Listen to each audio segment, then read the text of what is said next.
माझे वडील रोज एक नवीन मुलगी घेऊन यायचे आणि आईला इशारा करायचे. आई हसत हसत त्या मुलीला खोलीत घेऊन जायची. मला समजत नव्हते की आई त्या मुलीसोबत काय करत होती. आतून फक्त त्या मुलीचा रडण्याचा आवाज ऐकू यायचा. ती रडत रडत म्हणायची की तुझ्या मुलीसोबत हेच होईल जे आज तू माझ्यासोबत करत आहेस. त्या मुलीच्या बोलण्याने मी घाबरले होते. एके दिवशी हे गुपित जाणून घेण्यासाठी मी माझ्या आईच्या खोलीत लपले. पण खोलीत जे काही घडले ते पाहून मी खूप घाबरले, कारण माझी आई त्या मुलीसोबत. संध्याकाळची वेळ होती. सगळीकडे शांतता होती. तेवढ्यात आमच्या घरचा दरवाजा उघडला आणि वडिलांसोबत एक मुलगी आली. दरवाजा उघडून वडील त्या मुलीला घेऊन आत आले आणि आईला हाक मारू लागले. "अगं ए सरिता, तू कुठे आहेस? लवकर ये." वडिलांचा आवाज ऐकून आई धावत आली. वडिलांनी आईला इशारा करून काहीतरी सांगितले, पण त्या मुलीची नजर माझ्याकडेच होती. ती शांत उभी राहून तिच्याचकडे पाहत होती. ती खूप सुंदर मुलगी होती. आई पटकन पुढे सरकली आणि त्या मुलीचा हात धरून खोलीत घेऊन गेली. तर वडिलांची नजर माझ्यावर होती. ते मला म्हणाले की तुला काय झालं? कोणत्या विचारात हरवली आहेस? उठ पटकन आणि मला जेवायला दे. तुला तर माहीतच आहे की आता तुझी आई सकाळ होईपर्यंत खोलीतून बाहेर येणार नाही.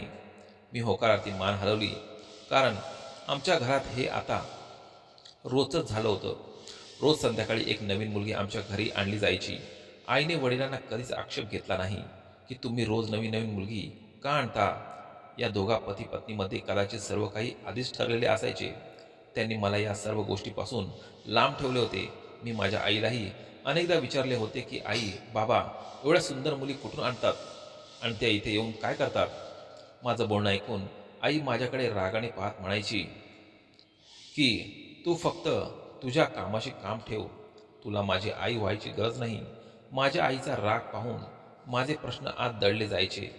माझ्या घरची ही परिस्थिती पाहून माझ्या मनात अनेक प्रश्न निर्माण व्हायचे. पण मी गप्प बसायचे, कारण माझ्या प्रश्नांची उत्तर कोणाकडेच नव्हती. मी उठून वडिलांना जेवण दिले आणि स्वतः स्वयंपाकघरात बसून जेवू लागले. जेवण झाल्यावर मी भांडी गोळा केली आणि झोपायला माझ्या खोलीत गेले. आमच्या घरातील सर्व लोक खूप लवकर झोपायचे आणि सकाळी लवकर उठायचे. मी पाहिले की माझे वडील बाहेर वरांड्यात झोपले आहेत, पण मला झोप येत नव्हती. झोप माझ्या डोळ्यांपासून कोसो दूर होती, कारण त्या मुलीचा चेहरा पुन्हा पुन्हा माझ्या डोळ्यासमोर येत होता. असं वाटत होतं की तिला मला काहीतरी सांगायचे आहे. तिला माझ्यासोबत काहीतरी शेअर करायचे आहे. मी बराच वेळ बेडवर इकडे तिकडे लोळत होते. नंतर मी मजबूर होऊन उठून बसले. मी खिडकीतून बाहेर बघितले तर माझे वडील गाढ झोपले होते. मी दबक्या पावलांनी खोलीतून बाहेर पडले आणि आईच्या खोलीकडे जाऊ लागले.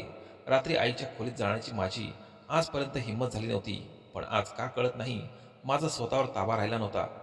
मी दरवाजापाशी जाऊन उभी राहून दरवाजा उघडण्याचा प्रयत्न केला, पण दरवाजा आतून बंद असल्याने पाहून आश्चर्यचकित झाले. मी स्तब्ध उभीच होते की तेवढ्यात त्या मुलीचा आवाज माझ्या कानात घुमू लागला. ती रडत होती आणि रडता रडता म्हणू लागली, "एक दिवस तुझ्या मुलीसोबतही असेच होईल जे तू माझ्या सोबत करत आहेस. कारण असे समजू नको की याची तुला माफी दिली जाईल. तुझ्यावरही अशीच वेळ येईल जेव्हा तुझ्या डोळ्यासमोर तुझ्या मुलीसोबत हे सगळं घडेल, पण तुझी इच्छा असली तरी तुला थांबवता येणार नाही." तेवढ्यात माझ्या कानात माझ्या आईचा भारदस्त आवाज आला. ती म्हणू लागली, "बकवास बंद कर आणि शांतपणे तुझं काम कर." पुन्हा त्या मुलीचा रडण्याचा आवाज ऐकू आला. तेव्हा मी खूप घाबरले. मी थरथर कापू लागले. माझ्यात आता उभं राहण्याची हिंमत होत नव्हती. म्हणून मी घाईघाईने माझ्या खोलीत येऊन डोक्याला हात लावून बसले. माझ्या डोळ्यातून अश्रू वाहत होते. गेल्या 3 महिन्यांपासून बाबा तरुण तरुण मुलींना घरी घेऊन येत होते. त्या 3 महिन्यात येणारी प्रत्येक मुलगी मला असेच आशीर्वाद देत असेल का? आणि त्या मुली माझ्या आईसमोर अशीच सुटकेची भीक मागत असतील का? पण माझी आई त्या मुलीसोबत असं काय करायची की त्या मुली रडायच्या आणि मग मला शाप द्यायला मजबूर व्हायच्या? या प्रश्नाने माझी डोकेदुखी वाढली होती. झोप माझ्या डोळ्यांपासून कोसो दूर होती. विचार करता करता कधी सकाळ झाली कळलेच नाही. सकाळ होताच आई खोलीतून बाहेर पडली आणि तिच्या मागे मुलगी पण होती, जिला वडील आज घरी घेऊन आले होते. तिची अवस्था खूप वाईट वाटत होती. ती पूर्वीसारखी राहिली नव्हती. तिचे दोन्ही पाय थरथर कापत होते आणि ती सारखी तिच्या पायानं हात लावून लंगडत लंगडत चालत होती. आईने वडिलांना उठवले आणि म्हणाली, "या मुलीला घेऊन जा आणि जिथून तुम्ही हिला आणले होते तिथे सोडून या. माझे काम झाले. वडिलांनी डोळे चोळले. मग त्यांनी मुलीला त्यांच्या मागे येण्याचा इशारा केला. ती मुलगी गुपचूप त्याच्या मागे गेली. आई दोघे निघून गेल्यावर माझ्या खोलीकडे येऊ लागली. मी पटकन माझ्या बेडवर पडून झोपण्याचे नाटक करू लागले. आईने मला हाक मारली आणि म्हणाली, "नैना, मला वाटलं की तू गाढ झोपली आहेस. लवकर उठ, सकाळ झाली आहे." मी डोळे चोळत उठून बसली होती. मला आईच्या चेहऱ्यावर अजिबात थकवा दिसला नाही. तिला बघून असे वाटत होते की तिला खूप आराम वाटत आहे. आईने मला उठवले आणि रूमच्या बाहेर जाऊ लागली. मग मी तिचा हात धरून तिला थांबवले आणि म्हणाले, "आई, माझ्याजवळ बस." आईने माझ्याकडे लक्षपूर्वक पाहिले आणि बसताना ती म्हणाली, "काय झालं? तुझी तब्येत तर ठीक आहे ना?" मी होकार देत आईला म्हणाले की, "आई, तू कधी उठलीस?" माझा प्रश्न ऐकून आई घाबरली होती. माझ्या प्रश्नाने ती अस्वस्थ झाली होती. ती म्हणाली की, "मी थोड्या वेळापूर्वीच उठले आहे. मी खूप अस्वस्थ झाली होती म्हणून मी ढसाढसा रडू लागले आणि म्हणाले, आई, मला रात्रभर खूप भीतीदायक स्वप्ने पडत राहिली होती. ज्या मुलीला वडील घरी येऊन आले होते ती मुलगी काल संध्याकाळी माझ्या स्वप्नात आली आणि मला घाबरत होती. आई, ती मुलगी कुठे आहे? वडिलांनी त्या मुलीला का आणले?" आईला माझ्या प्रश्नांची उत्तर द्यायची नव्हती. या प्रश्नातून सुटण्यासाठी ती इकडे तिकडे पाहत होती. पूर्वी मी आईला कोणताही प्रश्न विचारायचे तेव्हा ती मला ओरडायची. पण आज मी खूप रडत होते आणि मी कोठेही बोलली होती की ती मुलगी माझ्या स्वप्नात आली होती. खूप विचार केल्यावर आईने सांगितले की ही मुलगी तुझ्या वडिलांच्या ओळखीच्या कोणाची आहे. तिच्या पतीने तिला घरातून हाकलून दिले होते म्हणून ते तिला आपल्यासोबत घरी घेऊन आले होते. तू झोपली होतीस तेव्हा त्या मुलीचा नवरा आणि तिचे सासू सासरे आपल्या घरी आले होते आणि मुलीची समजूत घातल्यावर आपल्या सोबत घरी घेऊन गेले. शेवटी आई खोटं बोलत होती. मी म्हणाले की, "आई बाबा तर दररोज कोणत्या ना कोणत्या मुलीला घरी घेऊन येतात. याचा अर्थ प्रत्येक मुलीचा हाच प्रॉब्लेम असतो का?" आईने माझे असूल पुसले आणि म्हणाली की, "या जगात प्रत्येक माणसाची स्वतःची काही ना काही मजबुरी असते. इथे येणारी प्रत्येक मुलगी कुठल्या ना कुठल्या समस्येमुळे येते. तुझ्या छोट्या मनावर जास्त जोर देऊ नकोस. उठ, तोंड धुवून चहा घे." आई एवढं बोलून खोलीतून बाहेर निघून गेली होती. इतकं समजावूनही माझ्या मनात अनेक प्रश्न होते. कारण मला माहीत होते की आईने खरं सांगितलं नव्हतं. ती खोटं बोलत होती. कसा तरी माझा दिवस निघून गेला आणि संध्याकाळ झाली. म्हणून मी पुन्हा वरांड्याच्या कॉटवर बसले होते. आई मला उठवत म्हणाली की, "नैना, उठ लवकर. असं वाटत आहे की वादळ येणार आहे. घराचे सर्व दरवाजे बंद करून घे." मला समजले होते की आई मला इथून जायला सांगत आहे जेणेकरून मला कळू नये की आज वडील कोणत्या मुलीला घरी आणणार आहेत. मी हो म्हणत आज जाणच होते की तेवढ्यात आमच्या गेटचा दरवाजा उघडला आणि वडील गेटच्या आत आले आणि त्यांच्या मागे एक तरुण मुलगी होती. आज आलेली मुलगी सुद्धा खूप घाबरलेली होती. मी पटकन उठून बसले आणि तिला विचारलं, "तू कोण आहेस?" मी त्या मुलीला प्रश्न विचारला. ती माझ्या प्रश्नाचे उत्तर देणारच त्याच्या आधी आई त्या मुलीचा हात पकडून तिला आपल्या सोबत खोलीत घेऊन गेली. मग दार जोरात बंद होण्याचा आवाज आला. त्यानंतर वडिलांनी माझ्याकडे रागातच पाहिले आणि म्हणाले, "तू हे काय करत होतीस?" मी घाबरले होते कारण मी वडिलांच्या रागाला खूप घाबरत होते. मी म्हणाली की, "काय नाही बाबा." ती मुलगी खूप छान दिसत होती म्हणून तिच्यासोबत बोलले. बाबा म्हणाले, "खबरदार, आजपासून तू एकही मुलीशी बोललीस तर. चल उठ, मला खायला दे." मी बाबांना जेवायला दिले. मग माझ्या रूमवर आले. मी वडिलांची लवकरात लवकर झोपण्याची वाट बघत होते. कारण मला पाहायचे होते आज येणारी मुलगी ही मला शाप देते की नाही. असाच वेळ निघून जात होता आणि मी हळूच बाहेर येऊन पाहिले तर मला वडील घोरत असल्याचा आवाज आला. वडील गाढ झोपी गेले होते. मी पटकन बाहेर पडले. माझी पावले आईच्या खोलीकडे जाऊ लागली. मी आईच्या दाराजवळ गेल्यावर आईच्या खोलीतून मुलीचा रडण्याचा आवाज येत होता. ती मुलगी खूप रडत होती. आई तिला रागातच म्हणाली, "उगाच जास्त नाटक करू नकोस, नाहीतर मी तुझे असे हाल करीन की तुला आयुष्यभर लक्षात राहील. पटकन तुझे काम लवकर कर, नाहीतर माझ्यापेक्षा वाईट कोणी होणार नाही." ती मुलगी म्हणाली, "मला आश्चर्य या गोष्टीचं आहे की तू कोणत्या प्रकारची बाई आहेस. तुझी स्वतःची मुलगी देखील तरुण आहे उद्या जर एखाद्या महिलेने तिच्यासोबत असे केले तर तू काय करशील? आज एक गोष्ट लक्षात ठेव, तू माझ्यासोबत जे करत आहेस ते उद्या तुझ्या मुलीसोबत नक्कीच होणार आहे. हे ऐकून मी थरथर कापू लागले. माझा स्वतःवर ताबा राहिला नाही. मला दार वाजून त्या मुलीला मदत करायची होती. तेव्हाच माझ्या वडिलांचे घोरणे बंद झाले होते आणि मी पटकन माझ्या खोलीत पळत गेली. आज मला समजले होते की आमच्या घरात काहीतरी घडत आहे जे चुकीचे आहे, पण ते काय आहे याचे उत्तर माझ्याकडे नव्हते. मग मी ठरवले की माझ्या घरात जे काही चालले आहे त्यावर मी नेहमी लक्ष ठेवेन. पूर्वी मी खूप बेफिकीरपणे जगायचे, पण आता मी सावध झाले आहे. आता मी माझ्या घरातील छोट्या छोट्या गोष्टींवर खूप बारकाईने लक्ष देऊ लागली होती, की आमच्या घरी कोण येत आहे, कोण जात आहे. माझ्या आईची एक मैत्रीण शोभा आंटी होती. त्या अनेकदा आमच्याकडे येत असत. जेव्हा ती आमच्या घरी यायची तेव्हा आई तिला तिच्या खोलीत घेऊन जायची आणि मग दोघी मैत्रिणी एकमेकांची तासन तास गप्पा मारायच्या की त्यांना जगाची काहीच कल्पना नसायची. मला खात्री होती की शोभा काकूंना आईचे हे गुपित माहीत असेल. मला ही कल्पनासुद्धा होती की ती माझ्या आईचं गुपित मला कधीच सांगणार नाही. तरीही मला माझा प्रयत्न सोडायचा नव्हता. पहिल्यापासून काकू माझ्याशी छान बोलायची. कोणतेही नवीन कपडे विकत घ्यायचे असतील किंवा शिवायचे असतील तर त्या मला नवीन फॅशनबद्दल विचारायच्या. त्या म्हणायच्या की तू आजच्या जन्मातली मुलगी आहेस, तुला नवीन फॅशनबद्दल जास्त माहिती आहे. एक दिवस ती माझ्या घरी आली.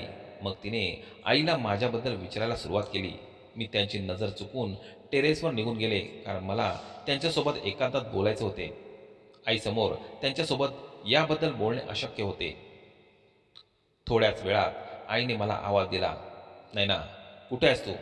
बघ, काकू तुला भेटायला आल्या आहेत." मी म्हणाले की मी टेरेसवर आहे, इथे छान हवा येत आहे, तू काकूंना टेरेसवर पाठवून दे. माझ्या म्हणण्यावर आईने आंटीला टेरेसवर पाठवून दिले. आंटी मला विचारू लागली की आजच्या फॅशनचा कोणता सूट आहे, मला सांग, मला एक नवीन सूट शिवायचा आहे. मी मुद्दाम तिला म्हणाले, काकी, आजच्या फॅशनमध्ये पॅन्ट सलवार जास्त चालते. काल वडिलांनी ज्या मुलीला आणले होते तिनेही पॅन्ट सलवार घातला होता. ते तिच्यावर खूप छान दिसत होते. माझं बोलणं ऐकून शोभा काकूंनी आश्चर्याने विचारले, काल तुझ्या घरी कोणी पाहुणे आले होते का? तू कोणत्या मुलीबद्दल बोलत आहेस? तुझ्या आईने एकदाही त्याचा उल्लेख केला नाही. मला वाटले आंटी माझ्यापासून काहीतरी लपवत आहे. मी म्हणाले की नाही, असे कोणी पाहुणे आले नव्हते. त्याच दररोज घरी येणाऱ्या मुली. बाबा रोज नवीन नवीन मुली घरी घेऊन येतात आणि आई त्यांना त्यांच्या खोलीत घेऊन जाते. खोलीत गेल्यावर त्या मुली रात्रभर खोलीत घालवतात आणि सकाळ होण्यापूर्वी निघून जातात. शोभा आंटीला धक्काच बसला होता. त्या म्हणू लागल्या, तुझ्या आईला माझ्याशिवाय आणखी कोणती मैत्रीण आहे का?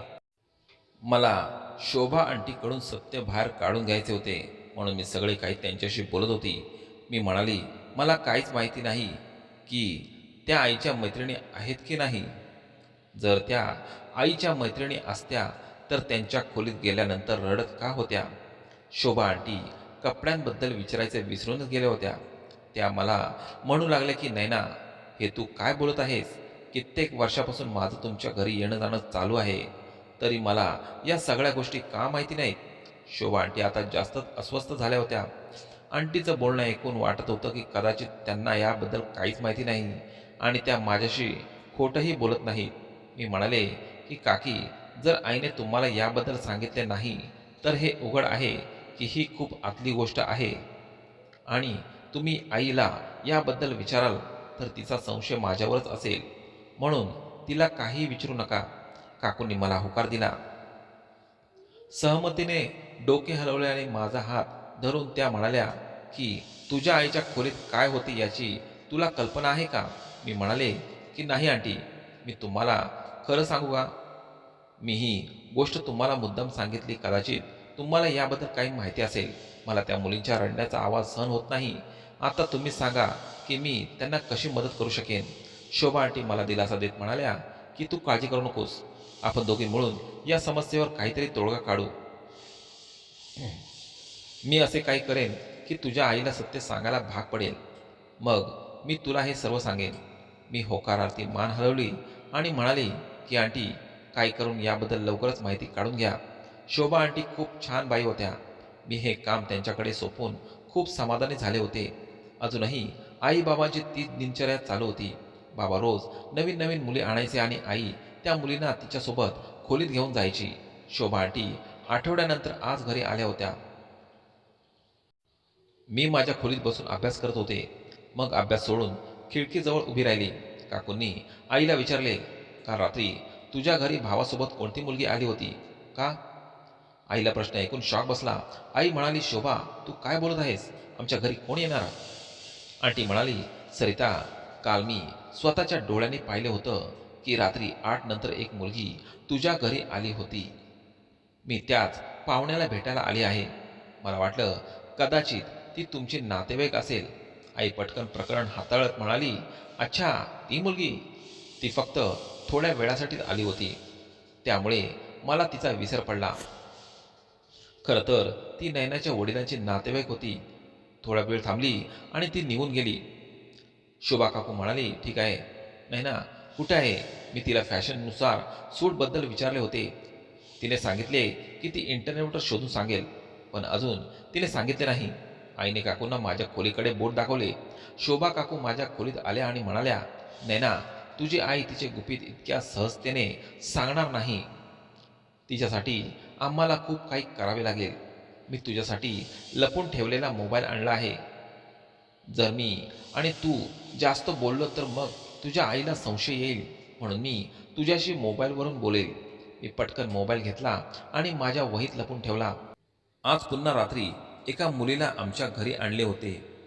आई त्या मुलीला तिच्या खोलीत घेऊन गेले आणि वडील घोरायला लागले. मी पटकन शोभा आंटीला फोन लावून सांगितले की आज बाबा पुन्हा एका मुलीला घरी घेऊन आले आहेत.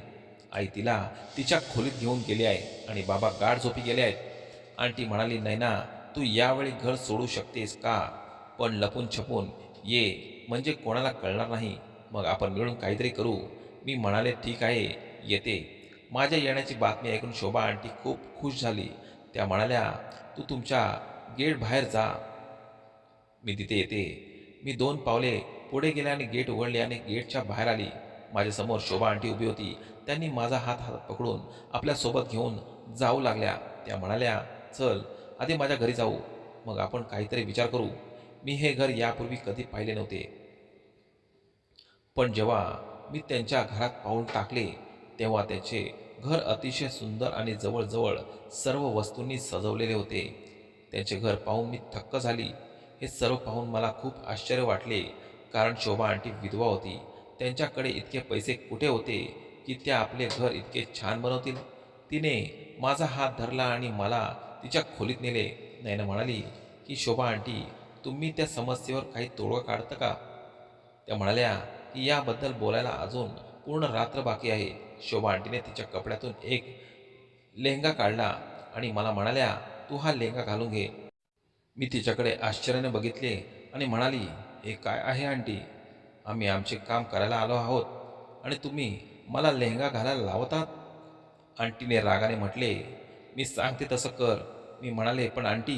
ती म्हणाली, प्लीज माझ्यासाठी हा लेहंगा घाल. ते गुपित जाणून घेण्यासाठी खूप उपयोगी पडेल.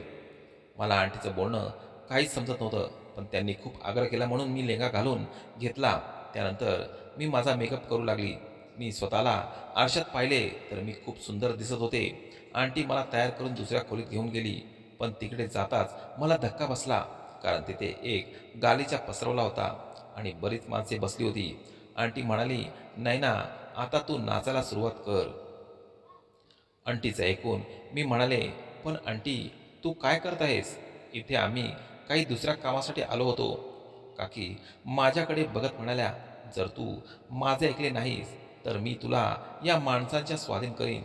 मी त्यांच्या बोलण्याने घाबरले आणि इच्छा नसतानाही नाचू लागले आणि मी संपूर्ण रात्र नाचत होते. सकाळ होताच सर्व लोक तिथून निघून गेले. त्यानंतर आंटीने माझ्यासमोर खूप पैसे ठेवले. ती म्हणाली, नैना हे घे, ही तुझी आजची रात्रीची कमाई आहे. मी रडत रडत म्हणाले, पण आंटी तुम्ही असे का केले? माझ्याकडे बघून आंटीने डोळेही ओले झाले होते. ती रडायला लागली आणि मला म्हणाली की साधारण 15 वर्षापूर्वीची गोष्ट आहे. मी कॉलेजला निघाले होते. तेवढ्यात एक कार माझ्यासमोर येऊन थांबली आणि त्या गाडीत बसलेल्या लोकांनी माझे अपहरण केले. मी ओरडत राहिले, पण माझे कोणीच ऐकले नाही. माझ्यासोबत असं काही घडेल असं मी स्वप्नातही विचार केला नव्हता. आणि तुला माहीत आहे का, त्या गाडीत बसलेल्या लोकांनी मला कुठे आणले होते? त्यांनी मला तुझ्या आईच्या घरी आणले होते. तुझे वडील हा घृणास्पद धंदा करतात. तो मुलींना पळून नेतो आणि त्यांना नाचवायला लावतो, गाणे म्हणायला लावतो.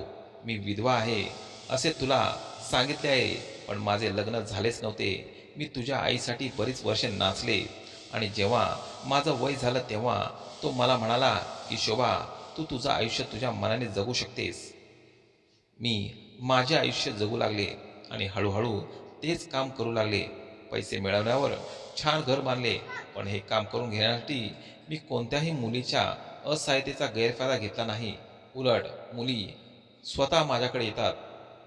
पण आजही तुझे पालक निष्पाप मुलींचे अपहरण करून त्यांना हा धंदा करायला लावतात. पण मला कल्पना नव्हती की तुझी आई अजूनही काम करते. मला वाटले तू मोठी झाल्यावर त्या लोकांनी हे काम सोडले आहे. पण तू त्या दिवशी सांगितलेस तेव्हा मला समजले की तुझी आई त्या मुलींसोबत काय करते आणि ती आजही हे काम करत आहे. आंटीचे बोलणे ऐकून माझ्या पायाखालची जमीनच सरकली. मी विचार करू लागले की माझी आई असे चुकीचे काम करते का? या विचारात मी पूर्ण रात्र घालवली आणि सकाळी माझ्या हरवल्याची बातमी संपूर्ण परिसरात पसरली. पण मी शोभा आंटीच्या घरी आहे हे कोणालाच कळले नाही. मला शोधत शोधत आई घाबरून शोभा आंटीच्या घरी आली आणि म्हणाली, शोभा, तुला माहीत आहे का माझी मुलगी कुठे गेली आहे? तुम्ही दोघे खूप बोलायचे. तिने तुला काही सांगितले का? ती कुठे गेली असेल? कुठल्या मुलाची अफवा आहे का? जर असे असेल तर तू मला सांग. मी सकाळपासून तिला वेड्यासारखी शोधत आहे. शोभा आंटी हसल्या आणि म्हणाल्या, तू माझ्यासोबत काय केले होतेस ते आठवते का? तू गुपचूप इतक्या मुलींचे आयुष्य उद्ध्वस्त केलेस की मला वाटतं तुला त्याची शिक्षा मिळाली आहे. त्या दोघेही बोलत होते की मी बाहेर आले. आई मला पाहताच माझ्याकडे आले आणि म्हणाली, माझ्या बाळा, तू कुठे गेली होतीस आणि तू हे काय घातले आहेस? मी म्हणाले, आई, आज तुझी मुलगी काही तासांसाठी गायब झाली म्हणून तू इतकी घाबरलीस. तू आणि बाबा निरपराध मुलींना पळवून आणतात आणि त्यांच्याकडून चुकीचे काम करून घेतात. मग तेव्हा तुम्हा लोकांना थोडाही मनात विचार आला नाही की त्यांच्या आई वडिलांवर काय परिस्थिती ओढवली असेल? ती सुद्धा कोणाची तरी मुलगी असेल. आई दोन्ही हात जोडून माझी माफी मागू लागले. मी म्हणाले, मी तुला आणि बाबांना फक्त एका अटीवर माफ करू शकते. तुम्ही दोघे हे काम करणं सोडून द्या. आई माझ्या पायावर पडत म्हणाली, ठीक आहे बेटा, मी तुला वचन देते की आजपासून मी आणि तुझे वडील असे काही करणार नाही. ज्या प्रकारे आई आणि वडील दोघेही माझ्यासाठी तळमळत होते, त्यांना समजले की ही गोष्ट खरी आहे की ते जी निष्पाप मुलींना घरी घेऊन यायचे ते देखील कोणाची तरी मुलगी असते. त्या दिवसापासून त्यांनी हे चुकीचे काम सोडले आणि मी आनंदाने त्यांच्यासोबत राहू लागले.